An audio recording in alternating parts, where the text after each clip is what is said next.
You're listening to the Arbery Digital Experiences Podcast, where strategy meets technology.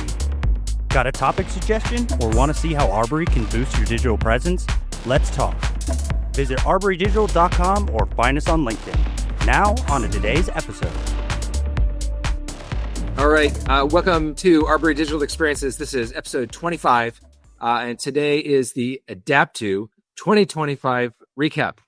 I'm Ted Reeves, Principal Architect at Arbery Digital, and today I'm joined by, I was just doing French Duolingo, so all my R's are all nasal French R's and not Polish R's, so I'm going to try to say an episode. So Kamil Chociej, did I do it right? Kamil Chociej, right? Okay. Yeah, Kamil Chociej, yes. Okay. Oh my gosh. Okay. And Bartłomiej Gątarski. Okay, but I'm going to call you Bartek for now because that's easier for my ignorant American mouth to say. And you're from Dynamic Solutions, Bartek, and Kamil is from Dynamic Solutions, but specifically working on StreamX. And we were all at ADaptTo this past year. And this was my second ADaptTo attended in person. Kamil, what was this for you? It was my second as well. Your second also. That's right. Yeah. We rode the train back last year's ADaptTo. And then Bartek, what about you? How many have you gone to? And this is my third. So first time I was like on my t-shirt 2019. Nice. So as a regular AEM developer, then it was very interesting experience. And after a few years, I thought that it would be really nice to back and hear about new wins around AEM and all that, our ecosystem in Adobe. That's right. Good. And then we're coming from three different places in the world, but so both Bartek and Kamil, you're in Poland. So Kamil, you're back in Białystok, right? Yes, I am in Białystok. And then Bartek, you're in Poznan, right? Exactly. Okay, good. Well, great. Well, good. So we wanted to cover today is a little bit of an overview on the ADaptTo conference because this is for anybody who doesn't know, this is the big AEM developer conference for Europe, and it's got a funny positioning in that it's not an Adobe conference.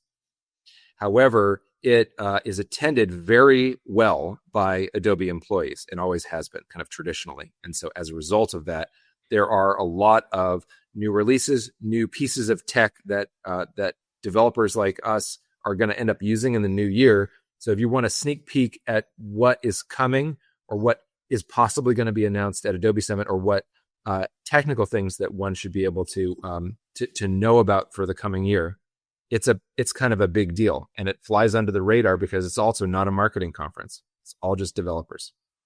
So yeah. And this year was my first time and Kamil's first time being a ADaptTo presenter. Bartek, have you ever presented at ADaptTo or have you been an attendee so far? No, so far I was always attendee. Okay, but good. Actually, that last year you had a talk at the lightning talk. Had a lightning talk. That was like a warm up. That was a warm up. And that was prepared the night before. I started at 11 p.m. and finished at 1 a.m. And I'm like, okay, good. I think this is what I'm presenting. But luckily, it was the thing that I was in the middle of working on, so it was kind of primed and ready to go. But this one, our talk, kind of was not primed and ready to go. There was a lot of work done beforehand for months. Yeah. But I want to. We can talk about that. First thing I guess we could talk about is I guess kind of a setup on ADaptTo. Like so Bartek, you and I we joined a whole bunch of other attendees. We did a pre-ADaptTo bike ride in Berlin, and that was really fun. That was really nice. I mean, Berlin is just such a lovely city to ride around in. So much history, and I had no idea how much of a history nerd you were. Also, that was also really, really fun to start talking World War II history and all that sort of stuff with our ride around Berlin. Yeah, that's true. That was a really good initiative. I hope it will be continued in next years and I'll be able to join that. And it's always nice to meet new people, to talk a bit grab a cup of coffee, ride through Berlin. to see the places to share not only technical AIM stuff, but just meet each other, talk about where we are, what we are doing, and with really nice ramen in the evening. That's right. That was really good. And then, but also, I think that getting everybody just kind of warmed up and talking to each other, because it's a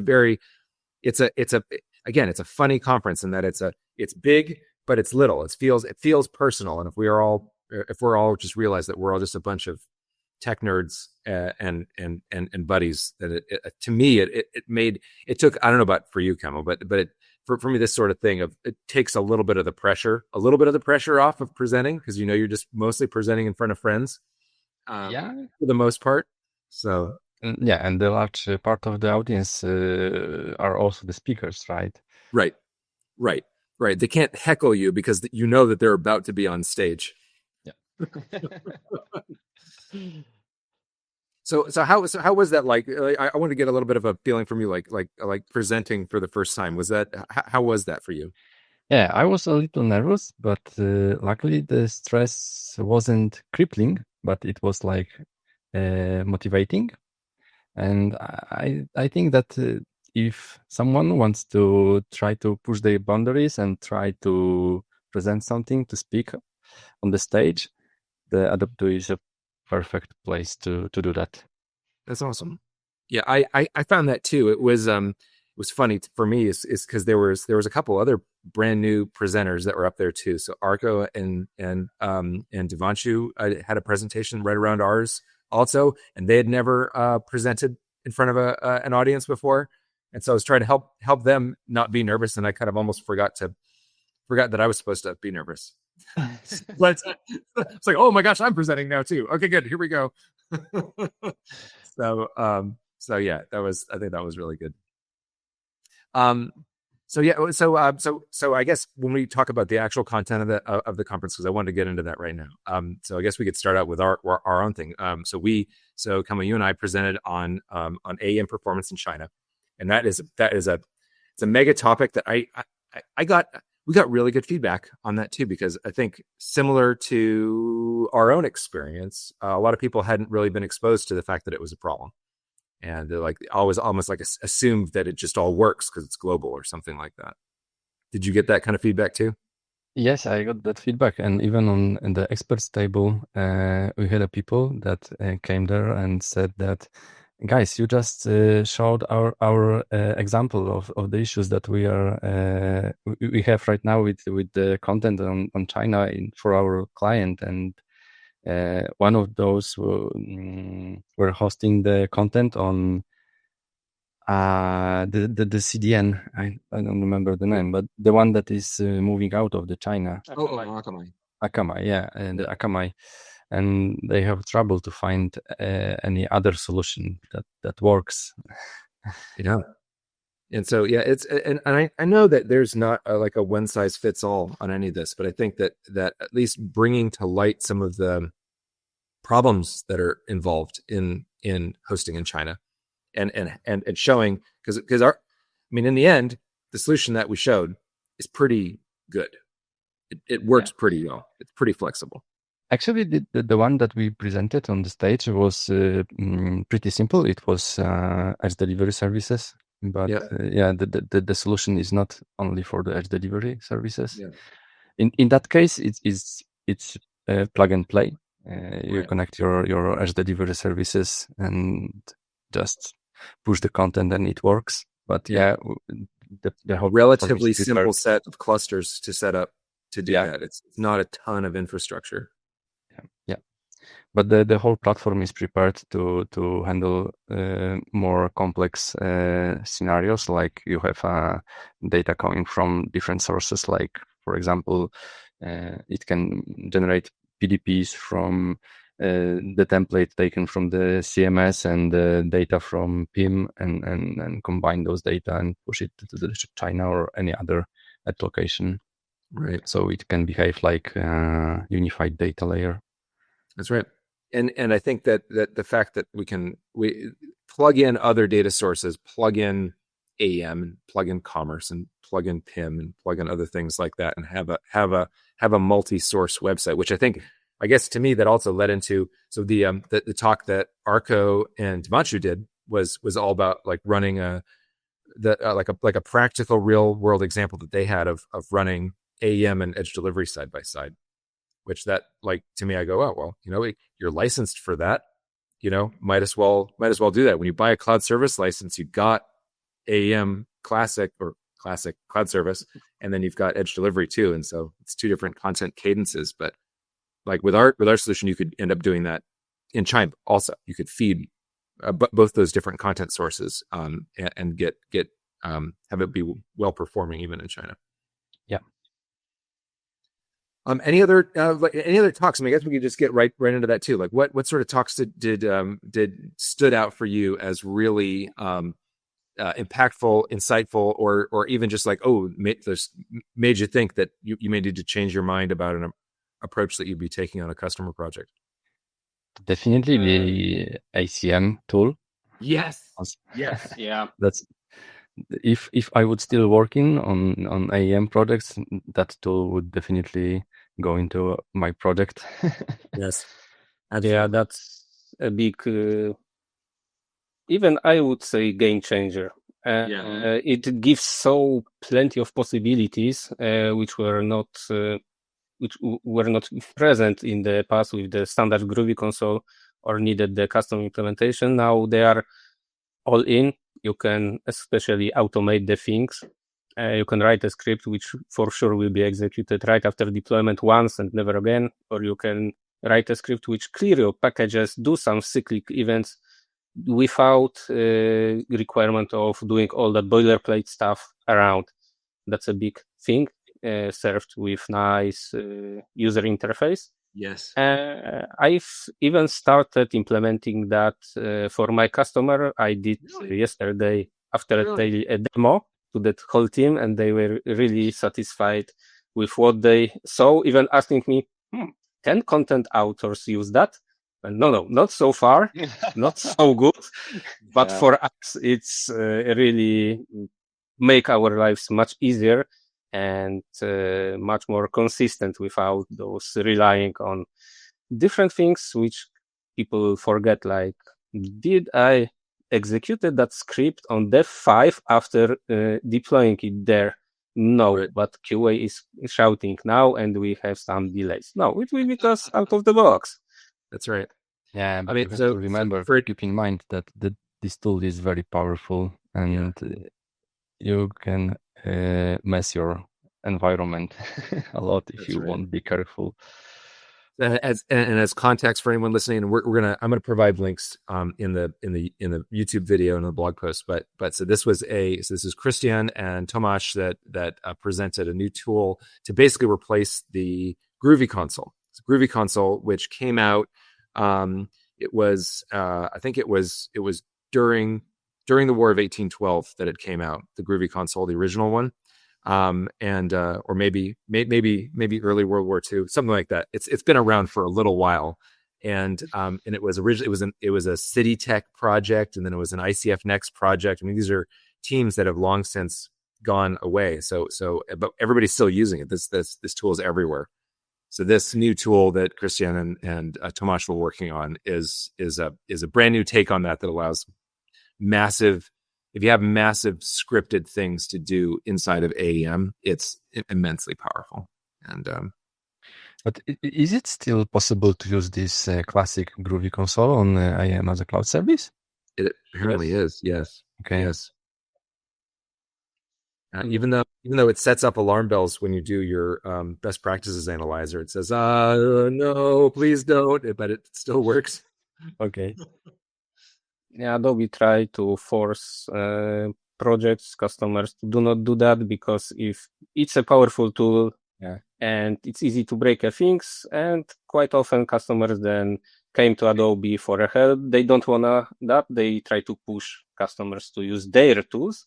That's right. But let's be serious. For big projects, for big migrations, without a Groovy console and possibility of managing content in that code way, it's maybe not impossible, but likely impossible to work with. Well, I guess that to me it could segue into another one of my favorite sets of talks. So in the room at adaptTo, we had probably 4 of the top SREs at Adobe who run AEM as a cloud service. And so talks that were led by Jörg Ho, Dominic Seuss, Pramod, and Grant.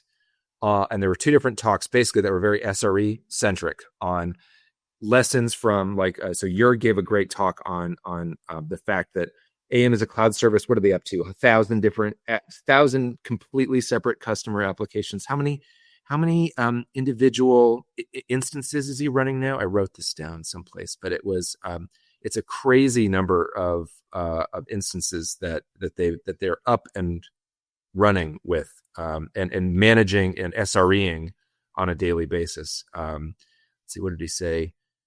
I don't know. It was berserk. But one of the first quotes that Jörg said at the time is like, yeah, unfortunately, not all of the good practices on AEM are documented in any sort of a useful way. And he had a bunch of other real banger quotes like that. But I thought that was a fabulous talk on SRE. Yeah, that's true. And it was very good insight view what they are doing there, what the problems the Adobe are facing with. Because, for example, one of the sentences which I remember from that talk is that there is no guarantee of content consistencies between all publishers and CDNs on the single particular environment. Right. There is always possibility that for 3-4 minutes, publisher A can give something else than publisher B, even that if you look into architecture, there should all point to golden publish. But that's a theory. Reality is a reality. And it's for me, it's a good game because now I know that customer sometimes can see different behavior, and that's natural. It's not an error, which I have to investigate and handle on, as long as it's in some time frames, let's say. Yeah, I agree. And I think one of the things that I really liked about it too, about the, I guess, the flavor of Dominic's talk and Jörg's talk is with a super complicated application on shared infrastructure like AEM as a cloud service is. You'd want to, like, Adobe sales would want to sell it like, this is a managed service. This is all, you don't have to worry about anything. But in reality, there's a lot of empowerment that Adobe needs to provide to people like us to be able to run a reliable service on shared infrastructure. And so that's kind of where I felt kind of even more empowered of like, yeah, we're doing a lot of things on our end to monitor things and make sure they come up and try to do a lot of things inside the build as opposed to at runtime and so forth, to make sure that this stays reliable. But you need to know how all this works so you can keep your system reliable. Yeah, that's true. In on-premise versions, Adobe stated that it's yours, you're running it on your own. Generally, it's your problem. But now it's our problem, so please be quiet. You have not so wide possibilities. We restricted that a bit, but you also have to think better about what you are doing to do not kill the everything. Yeah, exactly. Now, but in terms of, okay, so on the subject of moving or an on-premise AEM environment, one thing that I thought was interesting was the talk on lessons learned from 6.5 LTS upgrades, because that's, I think, something that it kind of came out last year. It was talked about last year that, hey, it's going to work on Java 17 and now it's Java 21. But now I think the rubber is going to really meet the road in terms of customers needing to, like, hey, if you're still running Java 11, you're going to need to get off Java 11. This is something that you're going to need to do this year. So if you're still going to be running AEM on premise, like, this is a project this year that you're going to be doing is sticking that on premise. Like, if you're not going to cloud service, you're not going to edge delivery, you're not going to some other CMS, then you're going to be getting off of Java 11 this year. Yeah, that's a big change. for the projects who are still behind, let's say, and there are still quite a lot of projects which works even on AEM 6.3 without security updates, and they have to speed up, move to at least to new on-premise. Yeah, exactly. But then, so that presentation that Dinesh gave on cloud service migration speed up using their AI refactoring service. Like, do you remember this one? That was fascinating because I don't know if you've been on any cloud service migration projects. They're like, it's sometimes just, it's like mind numbing, like, because you're just sitting there doing the same types of refactoring. Like a lot of like, oh, okay, you've got this old service. Okay, now this is going to be moving this way. Oh, you get your content and your code all mixed up like this. Okay, we're going to separate them. Like, so there's all these different bits of that are repetitive, but take a lot of care to be able to do. And you're like, okay, I don't need an AI thing that generates, images of unicorns riding bicycles. I want an AI to handle the refactoring of this cloud service migration, and it seems like it's actually going to happen. Exactly. I generally saw on this conference shift how AI is viewed and how it is used now, because last year hype was around let's generate content with AI, and even in demo conditions that content was usually awful. It looks bad. It was bad for reading. No, but in this year, as we saw about migration, which won't be done by AI, it will be supported. If we will do half of your work, that's amazing. You can spend half of time on other things which are more important, like, for example, checking what AI did and fix the corner points. Yes. And also from generating the content to searching, because AI for summarizing the things, for giving you answers, if fed well, is really good. And there are 2 talks about that, how to prepare AIM to serve content which is understandable by LLMs. Yes.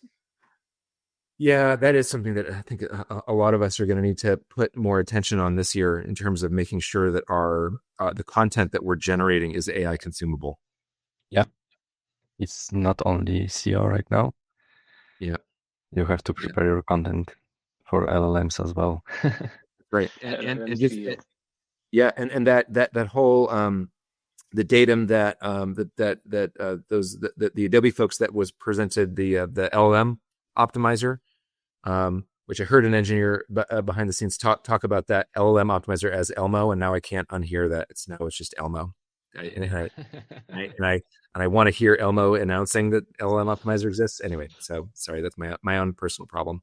But the fact that the LLMs typically almost universally don't execute JavaScript when they're crawling pages because of the fact that it's too compute intensive to do that, and they can crawl 20 pages regularly, or what was it, 100 pages or something ridiculous like that in the same amount of time that it would take to try to execute JavaScript on a page and then crawl it. Yeah. So yeah, that's true. So let's say that server-side rendering could have a second peak. Yep. Quite soon to feed those. Yeah, exactly. Also on the AI side of things, that there was the what was it? Nitin and Fabrizio talked about the new RAG optimized Elasticsearch layer inside of AEM Cloud Service, like to be able to do retrieval augmented generation of search metadata, so that you're going to search for an asset, and it's like, I want the picture of a ball, like things that aren't actually tagged and they didn't get picked up by smart tags, but you want, I want the asset that I uploaded. It was from the photo shoot last week of, Janice giving a talk. And then that's a natural language search that could then get an appropriate result in AEM assets. And it works on publish too, apparently. They didn't show a demo of that, but they said it works on author and publish. So you could generate pages, you could generate search content, or even maybe even surface natural language search on your AEM sites.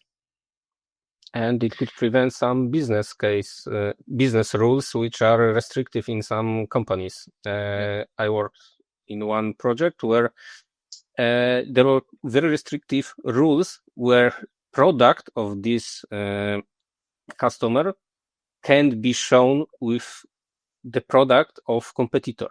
So if they had 100 of pages or 1,000 of pages from advertisement agency, nobody have time to check one after another. But with the support of AI of looking for the things in the automated way, they could exclude, let's say, banner of the competitor to do not, in any case, publish that on their own pages because it's wrong, or publish the banner from the last year while article is about this year, because it's also easy to omit, but in, let's say, financial or some pharmaceutical industries, that might be bad, let's say, from even legal point of view. That actually, I think that Adobe guys have shown the published version of this search. They were showing the example of looking for a parking spot, right? That's right. Yeah, and there also was a query that how to prepare a bomb or something like that, and it didn't answer, right? Right. Oh, yeah, that's right. It was secure. Yeah. That's right. They were showing that. Yes, that's right. They're showing that on their own internal like intranet inside Adobe or something like that. Yeah, that's right. So that's basically, right. it's a published site, right? It's not on the authoring. Not on the author side. That's right. Yeah, so that's fascinating, and that apparently is a layer that's going to be shipping. I don't even think it's an extra SKU. I think it's just going to be shipping with AEM as a cloud service. As far as I know. I think this. I mean, somebody from Adobe sales is going to hopefully listening to this and say, nope, it's an extra SKU. But yeah. And then let's see. There's I don't know if there's another AI one, but you know what? How about this? How about the opposite of AI? Bertrand's talk on the history of Sling. That was lovely. I love that talk. That was amazing because it was touching so deep history about the Sling, where I never even thought in that moment when it started that I'd be professional programmer. So it was really nice to hear that from the beginning with the rules which they had in their minds when they're creating and then extending and still developing the Sling. So listening that with those small breaks for the music, it's really lovely. Gives so nice view on the overall. So you know why Sling is like it is now and where is it going. You don't have to ask why they did it like that or that. You know that. You know the history. Yeah. And that and his opening that quote that he gave is like because Sling is what it is and it's been around for a long time, but it's also been extremely stable. He's like Sling is kind of out of fashion right now, but out of fashion is a very stable state. And I love that. Yeah, I'm like, yeah, you're right. Because when you're out of fashion, you don't have to do the newest, coolest thing. You can just make it. You can just do it right. Exactly, and this is thing which is commonly forgotten in nowadays because they are all new things the companies is chasing for the most recent technical features. There is the big AI shift, but also AI hype overall. But usually the hype is a hype, but under the hood, half or more the financial operations even today are done on the old COBOL written software by people who are retired from many years. So it's core, but most of the people don't remember or even realize about that. Yeah. And with something as basic but as fundamentally sound as Sling is. I mean, you just look at how many pages that is still serving and is still going to continue to serve for the next several years. It's going it's going to keep underpinning a lot. Exactly. And it's good to hear about those strict rules. Yeah. But if something is released, then it's really, really well tested from different angles to be sure that it works like it's expected. That's right. Now, in terms of other things too, though, there was Ermi and Asli's talk on Commerce Cloud Service. That was another good one that I liked, because that was something that, so at Adobe Summit, this is, I guess, to me is another like difference between Adobe Summit and adaptTo and the audiences that you have, is that at Adobe Summit, they're like, it does this great stuff. It has these great features. And then you're like, show me the diagram, like show me how it works, like what's in it, like what does it do? And they're like, yeah, good. That will be for some other time. And you're like, and then you don't get to, like, you're kind of left a little bit unsatisfied. But then they got up and showed a bunch of diagrams and much like, yeah, here's how you plug it in, and here's how we have our image service, and here's how the documents come in, and here's the add-ins, and like it. That was like, it was really satisfying to watch it all go.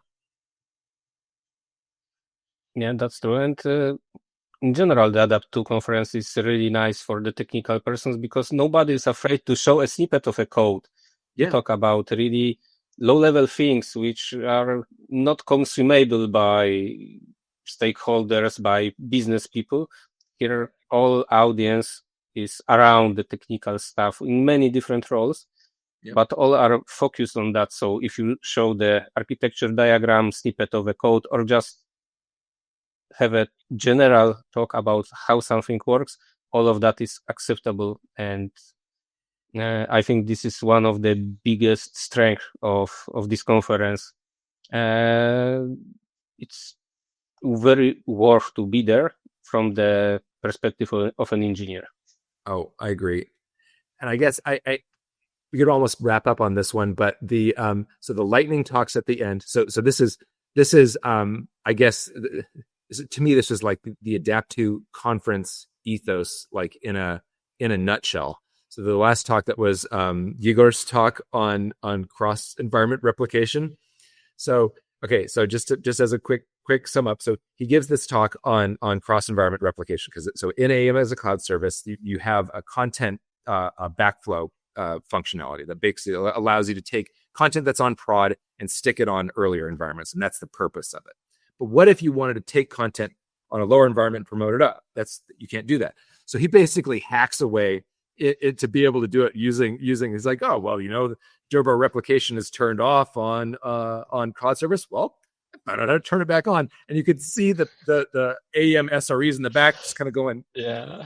And oh my gosh, it's so funny just to see that play out in real time of he's giving this presentation, and you could see those SREs cringing in the back. It was so entertaining because then due to the number of laughs, then you have real-time feedback from like your host saying like, okay, good. So I see how people are reacting here.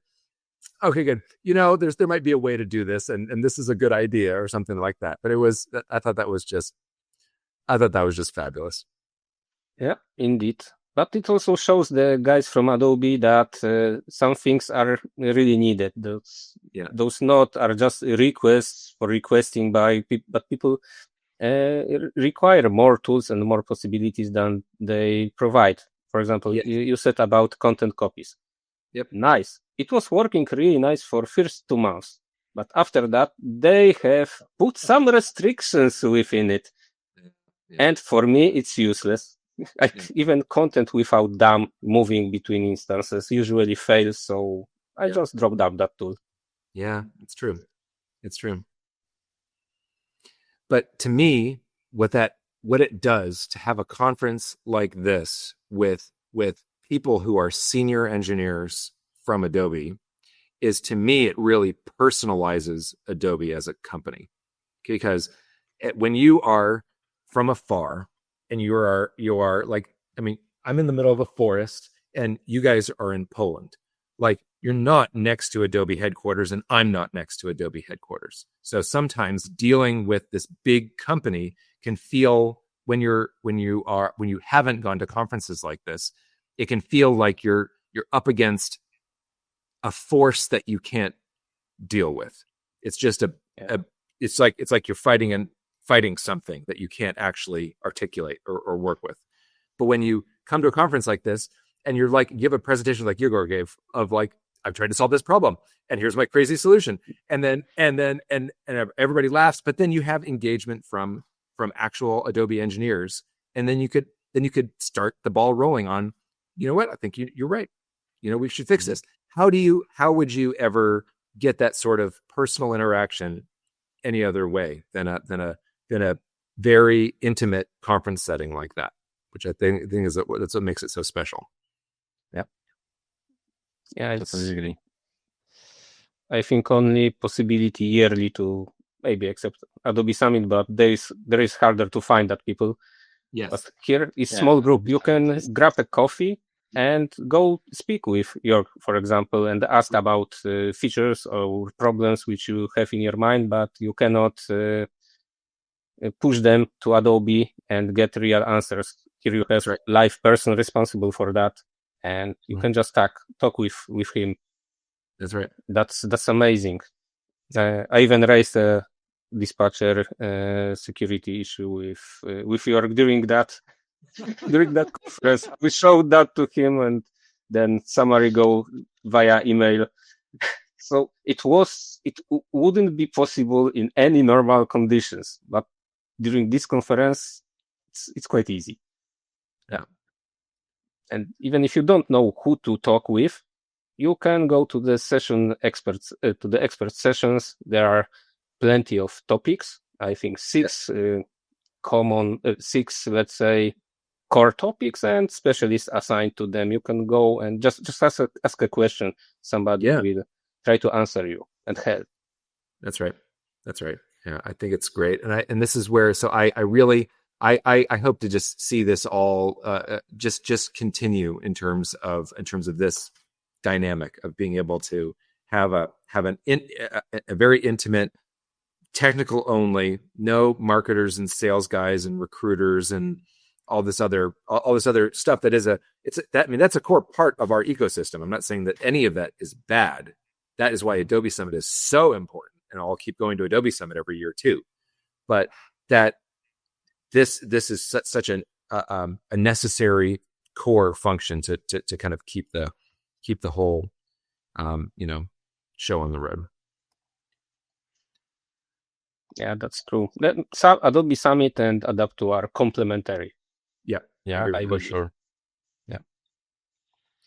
Well, good. Well, I think that can wrap us up here, and next year we're gonna, we'll be there.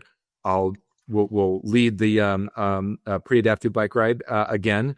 I think next year I'll also make sure to send out the word a lot earlier, because that was the only thing I got irritated people saying, if I had known a little bit earlier, I would have put my bike on the train. And now I also know not to try to take my bike on a train all the way across Poland. Also, I'm aware of this limitation. After spending the night in a small Polish village train station alone. So, you learn things. I learned all kinds of things at adaptTo. So it would be much easier if you would just rent a bike. Yeah, that would have been easier. Yeah, I think that the number of people who are like, why didn't you just rent a bike? But yeah, so. All right, good. Well, thanks you guys for coming on, and we'll talk again soon. Thank you very much. It was a really nice recap. Great. All right, bye.